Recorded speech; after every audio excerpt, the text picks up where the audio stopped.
Bertrand. Mon chéri. Ça fait si longtemps que je ne t'ai pas vu me regarder comme avant. Pas avec ces yeux-là. C'est vrai que la vie de tous les jours nous rattrape, les affaires, les soucis. Mais nous, on s'est perdus en chemin. Je me sens tellement seule dans cette grande maison. Tu te souviens du début?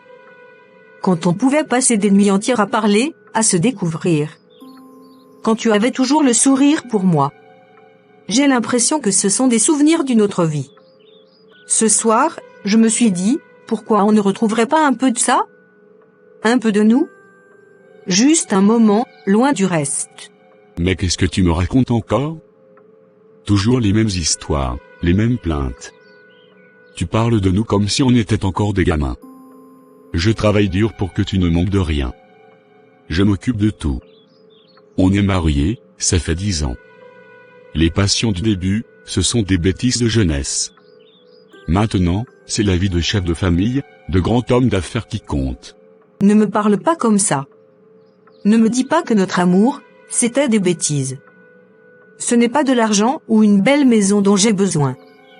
Je marche toujours à pied pendant que tout le quartier se moque de nous, mais ça, je pourrais m'en passer si j'avais ton amour. Je veux ton attention, ta présence. Je veux que tu me touches comme tu le faisais avant. Je suis ta femme, Bertrand. Je ne suis pas une statue de marbre. J'ai des désirs, j'ai des besoins. Stop. Arrête ça, tout de suite. Mais tu ne penses qu'à ça? Ce sont des choses d'impudicité dont tu parles. Est-ce que tu es ma femme ou est-ce que tu es une? On est des personnes respectables. 10 ans de mariage et tu penses encore à ces choses-là? Sois un peu sérieuse. Respectable? Mais qu'est-ce que tu me racontes? Tu me dis de ne pas penser à ça, de ne pas être impudique, mais c'est toi qui me laisses seule. C'est toi qui me rends malheureuse. On est mariés, Bertrand. C'est censé être l'endroit où on peut être nous-mêmes, où l'on se protège, où l'on s'aime. Et toi, tu me traites comme une inconnue. Je ne t'ai pas demandé l'impudicité. Je t'ai demandé de m'aimer. Je ne vais même pas continuer cette discussion avec toi. Je suis fatigué, j'ai une réunion importante demain. Mais où vas-tu? Tu vas encore me laisser seule dans cette pièce, seule dans cette maison. Seule dans ma vie? Mais qu'est-ce que j'ai fait pour que tu me traites comme ça? Dis-moi, je t'en supplie. C'est la seule chose que je te demande. Une explication. Bertrand la contourne sans un regard. Laisse-moi. C'est fini.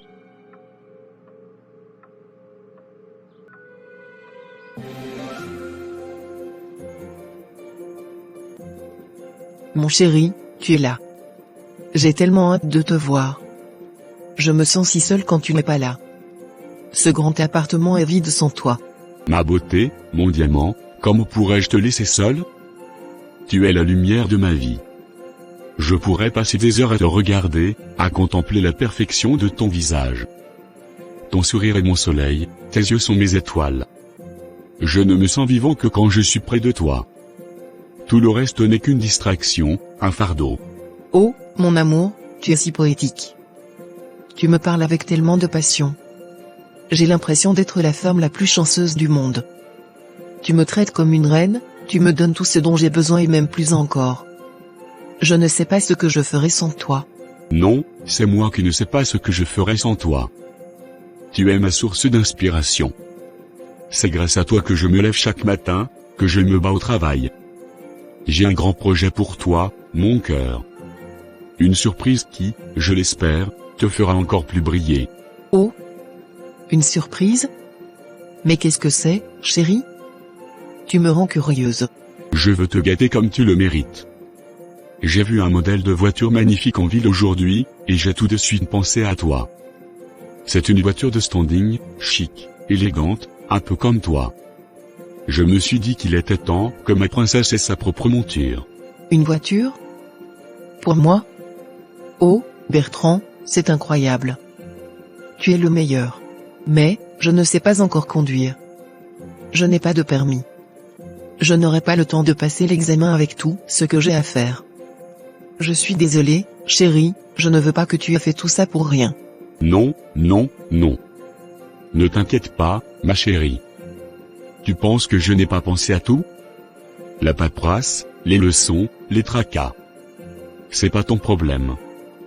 Ton seul travail, c'est d'être heureuse. J'ai déjà une solution pour ça. Je vais te trouver un chauffeur personnel, un homme de confiance, qui sera à ton service, rien que pour toi. Il te conduira partout où tu voudras, à n'importe quelle heure. Tu n'auras qu'à lever le petit doigt. Ça te plaît, mon amour? Mon chéri, c'est le plus beau cadeau du monde. Tu penses à tout. Tu me rends si heureuse. Je t'aime, je t'aime, je t'aime. Tu es l'homme de ma vie.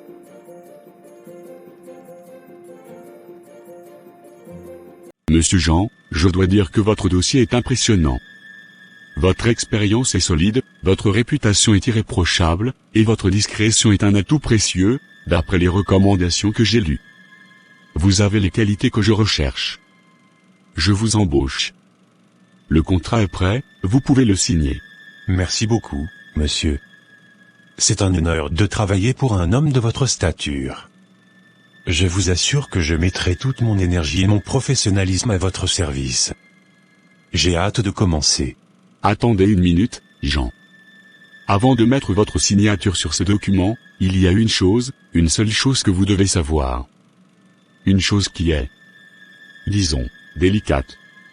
Et qui, en tant qu'homme, ne restera qu'entre nous. Jean, intrigué par ce ton soudain et grave, le regarde attentivement. Je vous écoute, monsieur. Je suis un homme de confiance. Parfait. La personne pour laquelle vous allez travailler, la personne que vous allez conduire, ce n'est pas ma femme. C'est ma maîtresse. Ne faites pas la tête. C'est la vie. C'est comme ça. Un homme de ma position a besoin de ses escapades. C'est la réalité. La femme que vous verrez, qui vivra dans l'appartement que j'ai loué pour elle, qui conduira la voiture que je vais acheter, ce sera ma maîtresse. Mon cœur, mes sentiments, ce sont avec elle qu'ils sont. Je comprends, monsieur. Ce sont des choses qui arrivent. C'est votre vie privée. Je suis là pour un travail, pour la conduire là où elle a besoin d'aller, en toute sécurité. Exactement. Vous avez bien compris. Votre loyauté, votre professionnalisme, ce n'est pas à ma femme que vous les devez. C'est à moi, et par extension, à ma maîtresse. Je vais vous parler de ma femme, vous expliquer les choses. Elle ne saura jamais, et vous ne direz jamais rien. Le silence est d'or, mon ami. Et si ce contrat est bon pour vous, le silence l'est encore plus.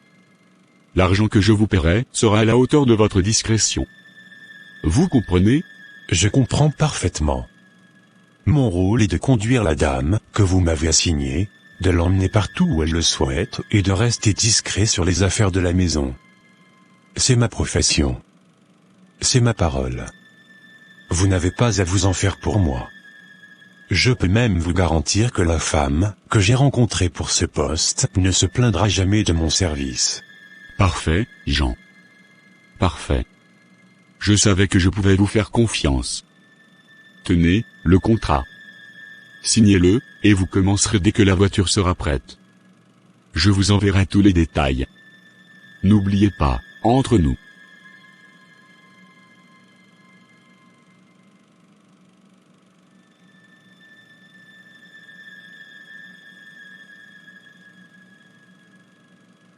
Excusez-moi, mademoiselle, mais je ne peux pas m'empêcher de vous le dire. J'ai vu votre visage, et il est très beau, mais aussi très triste. J'espère que vous me pardonnerez ma franchise. C'est juste que je me suis dit que peut-être un sourire de votre part pourrait changer un peu l'ambiance de cette journée. Je m'appelle Jean, au fait. Oh. Merci. C'est gentil à vous. Ne vous en faites pas, il n'y a pas de mal. C'est juste un peu difficile en ce moment. Je m'appelle Je m'appelle Marie. C'est vrai, les jours ne sont pas toujours faciles, mais on fait avec. Marie. C'est un joli prénom. Et je ne crois pas qu'on doive se contenter de faire avec quand la tristesse est si profonde. Le mal-être, ce n'est pas une fatalité. C'est une situation. Et une situation, ça peut changer. En vous voyant, je me suis dit que quelqu'un de si beau, que vous ne devrez pas être aussi triste. Est-ce que ça vous dérangerait si on s'asseyait sur ce banc, juste pour un instant? J'aime bien discuter, et je me dis que parler, ça peut parfois aider à faire passer les nuages. C'est une proposition que je n'attendais pas. Vous savez, on ne m'a pas souvent parlé avec autant de douceur. D'accord. Juste un instant. Mon oncle s'inquiéterait si je rentrais trop tard. Votre oncle? J'imagine qu'il est très protecteur. C'est bien. Mais vous n'avez pas l'air d'une enfant. Vous avez l'air d'une femme qui a vécu, qui a une histoire. Mais qui attend encore d'être écrite. Et votre oncle, il prend bien soin de vous? Oui. Il fait de son mieux. C'est compliqué. J'étais mariée, mais je suis en instance de divorce. C'est un long processus, et c'est difficile. On ne s'entendait plus du tout, on ne se comprenait plus. Je me suis retrouvée à la case départ, chez mon oncle, sans rien. C'est pour ça que mon cœur n'est pas très joyeux. Mais c'est la vie. On passe à autre chose, n'est-ce pas? Une femme aussi forte que vous, ça ne m'étonne pas. Je suis sûr que vous allez vous en sortir. C'est un nouveau départ. Et c'est là que les plus belles histoires commencent. Je suis un peu comme vous, en ce moment.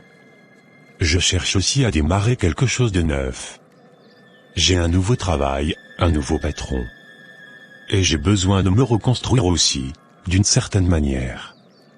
Vous voyez, on a des points communs. Et je me dis que c'est le hasard qui nous a mis sur ce banc. Marie. Je sais que c'est soudain. Mais j'ai vraiment l'impression qu'on a un lien. Est-ce que vous accepteriez de me revoir? Pas pour un instant dans un parc. Mais peut-être, autour d'un verre, dans un café? Pour qu'on puisse continuer à parler, à se découvrir. Je ne veux pas que cette rencontre soit un simple hasard. Je veux en faire quelque chose. Je n'ai pas l'habitude de ça. Mais oui. Oui, je veux bien. Je ne sais pas pourquoi, mais avec vous, je me sens bien. Comme si j'étais entendue.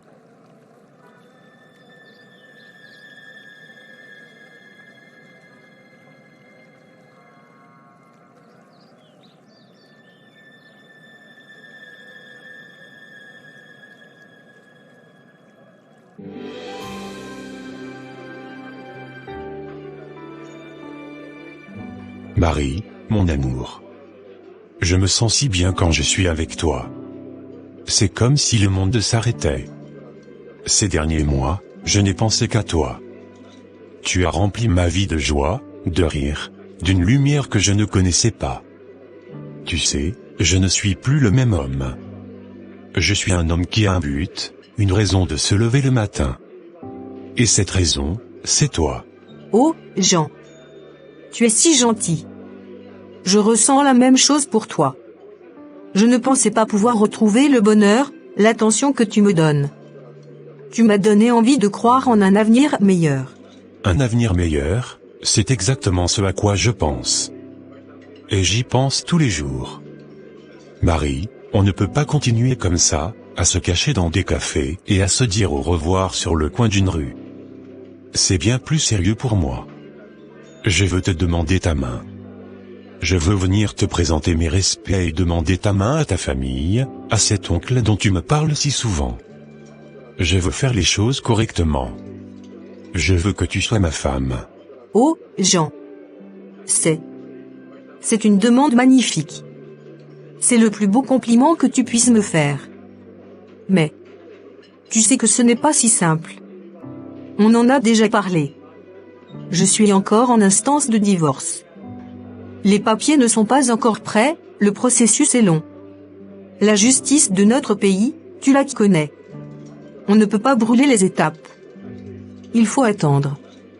Si tu vas chez mon oncle, qu'est-ce que je vais lui dire? Que je me marie alors que je suis encore officiellement mariée? Non, ce n'est pas possible. C'est impudique. C'est... Impudique, non. C'est de l'amour, Marie. Je suis prêt à attendre. Je savais que ce serait long. Mais je veux juste te dire, à toi, et à la face du monde, que c'est toi que j'ai choisi. Et je veux que tout soit prêt, le jour où tu seras libre. Je ne vais nulle part. Je suis là. Merci, mon amour. Vraiment, merci. Tu es un homme bon. Mais tu dois comprendre. La société, les gens. Ils parlent. Je ne veux pas que tu aies des problèmes à cause de moi. Mon ex-mari est un homme puissant. Et je ne veux pas que tu aies des ennuis. Il faut qu'on soit prudent. Attendons que les papiers de divorce soient signés. Ce ne sera pas très long, j'en suis sûre. Après ça, tu pourras venir chez mon oncle, et je te jure que ce sera la plus belle journée de ma vie. D'accord ? D'accord, Marie. On attendra. Mais ne tarde pas trop, mon cœur. Je suis un homme qui attend, mais pas un homme qui perd espoir.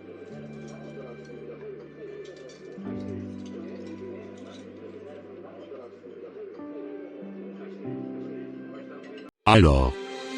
C'est ça. Je devrais être surpris? Vraiment? Je me fatigue à me battre pour cette ville, pour cet empire, pour cet argent, et toi, tu te fatigues à te pavaner avec le premier venu. Mon chéri.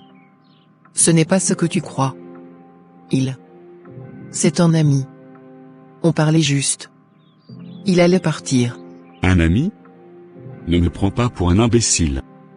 Je ne suis pas né de la dernière pluie. Un ami qui t'embrasse, dans la maison que je te paie? Un ami qui rit avec toi comme ça, dans l'appartement que j'ai meublé pour toi, avec la voiture que je t'ai achetée dehors? Tu oses parler d'amitié? Mais comment tu peux être aussi ingrate? Pardon, mon amour. Je t'en supplie. Je n'ai rien fait de mal. Je te jure que ce n'est rien. Je ne voulais pas que tu sois fâché. Pardonne-moi. J'ai eu un moment de faiblesse. Je me sentais seule. Seule? Seule? Et ma femme, tu y as pensé? Ma femme que j'ai négligée, que j'ai ignorée pendant des mois, que j'ai laissée se débrouiller toute seule, sous le regard du quartier, pour être avec toi? J'ai déshonoré ma maison pour te donner ce luxe. J'ai menti, j'ai manipulé, j'ai rejeté l'amour de ma femme pour que toi, tu sois heureuse. Et toi, tu me remercies en me plantant un couteau dans le dos? Mais c'est ça le monde maintenant? L'ingratitude? La trahison? On donne tout, on se sacrifie, et l'autre personne n'a aucune considération? Mon amour, s'il te plaît, pardonne-moi. Je t'aime, je n'aime que toi. Je ne me remettrai jamais de ça si tu me quittes. On est ensemble depuis si longtemps. Tu as tout fait pour moi. Je ne peux pas imaginer ma vie sans toi, sans cette maison, sans la voiture. Sans tout ce que tu m'as donné. Je ferai tout ce que tu veux, je ne verrai plus personne. Je te jure. Tu vois? C'est tout ce qui t'importe, n'est-ce pas? La maison, la voiture, le luxe. Pas moi. Pas mon amour. Pas ma douleur. Tu es comme toutes ces femmes qui courent après l'argent. Tu n'es pas la femme que j'ai imaginée. Tu n'es qu'une opportuniste. Une profiteuse. Je ne te reconnais plus. C'est fini. Tu as une semaine pour partir de cet appartement. Une semaine, pas un jour de plus. La voiture, tu vas me la rendre tout de suite. Le chauffeur va t'y aider. Je ne paie plus rien. Tu te débrouilleras. Tu voulais être indépendante? Eh bien, sois indépendante. Tu as un autre homme? C'est bien. Qu'il prenne soin de toi. Moi, je me libère de toi. De cette illusion que j'avais créée. Non. Non, s'il te plaît. Ne me fais pas ça. J'ai personne. Mon chéri, je ne savais pas. Je suis perdu sans toi. Trop tard. Tu as fait ton choix. Maintenant, assume. Va t'habiller, et tu me donnes les clés de la voiture. Mon chauffeur t'y attend. Qu'est-ce que je vais devenir maintenant? Jean. C'est moi, Bertrand. Écoute-moi bien. J'ai un changement de plan. Un gros changement. La voiture que j'ai achetée pour la dame, tu la connais? Eh bien, tu vas venir la chercher tout de suite. Je te donne rendez-vous devant la maison de la dame. Tu sais où c'est? Monsieur? Oui, je sais où c'est. Mais... qu'est-ce qui se passe? Il y a un problème? Oui, il y a un problème. Un problème d'ingratitude. Un problème de trahison. Cette femme-là, elle ne mérite plus rien. Elle ne mérite plus la voiture, ni la maison, ni mon argent. C'est fini. C'est terminé. Je me suis trompé sur elle, mais je ne me tromperai plus. Maintenant, je vais faire ce que j'aurais dû faire depuis le début. Je vais aller m'excuser auprès de ma femme. Je vais réparer mes erreurs, et ça commence avec cette voiture. Réparer vos erreurs? Vous voulez dire que vous allez donner la voiture à votre femme? Exactement. Tu as bien compris. Je vais lui faire une surprise. Je vais lui donner la voiture qu'elle n'a jamais eue. Je vais lui montrer que je me soucie d'elle, que je n'ai pas oublié qui est ma vraie famille. Et je compte sur toi, Jean. Je compte sur toi pour m'accompagner. Tu vas la suivre avec la voiture, et tu la gareras devant la maison. On fera ça ensemble. C'est un retournement de situation, n'est-ce pas? Oui, monsieur. Je comprends. J'arriverai tout de suite. Mais... il y a une chose que je voudrais savoir. Votre femme... elle sait d'où vient la voiture? Mais tu es fou, Jean? Comment pourrait-elle le savoir? Et elle ne le saura jamais. Tu vas garder le silence. Tu ne diras rien de ce que tu as vu, de ce que tu as fait. Tu n'as jamais vu cette femme-là. Pour ma femme, cette voiture est une surprise que je lui fais, un cadeau que je lui offre. C'est tout. Tu m'as bien compris? Entre nous, encore une fois. Oui, monsieur. J'ai bien compris. C'est un secret. Mais... et la voiture? Vous voulez que je sois son chauffeur? Oui. Oui, c'est une excellente idée. Ma femme a besoin d'un chauffeur, et toi, tu as besoin d'un travail. Mais tu seras son chauffeur, pas le mien. Tu seras à son service. Tu seras là pour elle, pour la conduire où elle voudra, pour la rendre heureuse. Tu es d'accord? J'accepte, monsieur. C'est une excellente idée. Je suis sûr que ça la rendra très heureuse. Parfait. Alors, on ne perd pas de temps. Rendez-vous dans 10 minutes. On ne s'arrête pas, on ne parle à personne. La surprise doit être totale.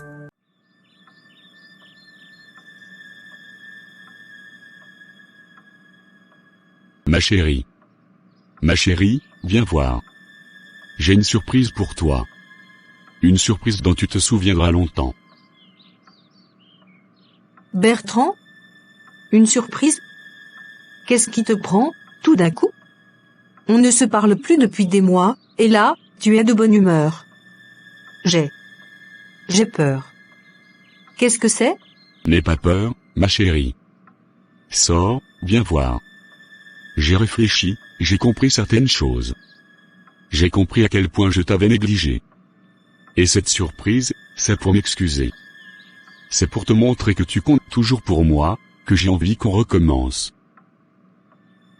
Surprise, je t'ai acheté une voiture. Monsieur. C'est votre femme? Jean? Qu'est-ce que tu fais là? Mais qu'est-ce que vous me racontez tous les deux? Qu'est-ce qui se passe ici? C'est qui ce monsieur? Et toi, tu dis pardon, pourquoi?